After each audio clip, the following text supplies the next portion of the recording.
नमस्कार दर्शक बंधु। आज हूँ जुलाई 10 तारिख शुक्रवार। आज मुख्य तथा केतोटी गुरुत्वपूर्ण सठिक खबर गुड़िक जानापी भिडटी को संपूर्ण देखंतु। तेबे आसंतु आज संपूर्ण खबर उपरे नजर पकाइबा। आज प्रथम खबर, हीराकुद जलभंडारु चलित वर्षर प्रथम बन्या जल निष्कासन आरंभ। 7 नंबर गेट दे चलित वर्षर प्रथम बन्या जल निष्कासन हैला।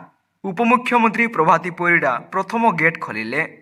प्रथम पर्यायर 4टी गेट दे जल छड़ागला।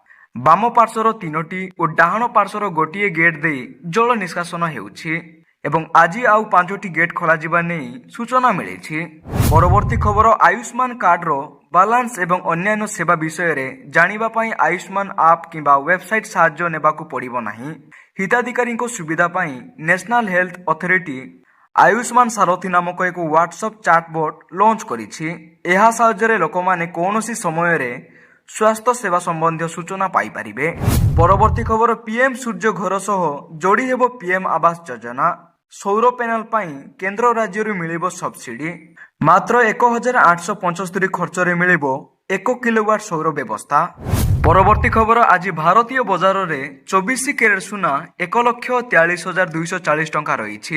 सेहीपरि 22 कैरेट सुना दर 1,31,300 टंका रही एवं ओडिशार राजधानी भुवनेश्वर रे 24 कैरेट सुना मूल्य 10 ग्राम पिछा 1,43,220 टंका रही बेले 22 कैरेट सुनार मूल्य 1,31,300 टंका पहुंची एवं यह व्यतीत अन्यपटे रूपा मूल्य किलो पिछा 2,35,000 टंका होईछि।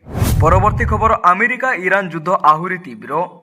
मध्य पूर्व रे पुणी थरे परिस्थिति अत्यंत गुरुतर होई पड़िछि। अमेरिका ईरान विभिन्न सामरिक लक्ष्यस्थल उपरे बड़ धरणर आक्रमण करिथिबा सामना को आसीछि। ईरान रो स्वास्थ्य मंत्रालय अनुसार एही आक्रमण रे 14 जनकर मृत्यु होइथिबा बेले 70 जन आहत होइचंती। परवर्ती खबर, राज्य रे प्राथमिक शिक्षार विकास पई राज्य सरकार गोदावरीश मिश्र आदर्श प्राथमिक विद्यालय योजना को एक फ्लैगशिप कार्यक्रम भावे कार्यकारी करिसंती। लोकसेवा भवन रे अनुष्ठित समीक्षा बैठक रे मुख्यमंत्री श्री मोहन चरण माझी प्रथम पर्याय रे 2020 आदर्श विद्यालय पई मार्च 2027 सुधा जमी चिन्हट करने को निर्देश देइचंती एवं मुख्यमंत्री प्रति मासरे एही प्रकल्पर अग्रगति समीक्षा करिवे।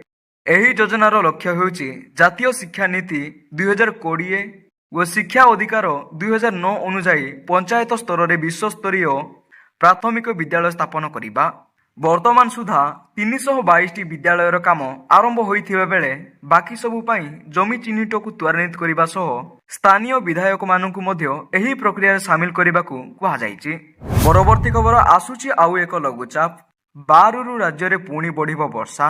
आज 6 जिला को येलो वार्निंग जारी करा जायछि। तेबे एहा प्रभाव रे 9 तारिख रु 12 तारिख जाए उत्तर ओडिशार किछि स्थान रे प्रबल वर्षा होई पारे। तेणु पाणीपाग विभाग पक्षर 9 तारिख रे बालेश्वर, भद्रक, सुंदरगढ़, अनुगुल, केन्दुझर और मयूरभंज रे प्रबल वर्षा हेबार संभावना रही।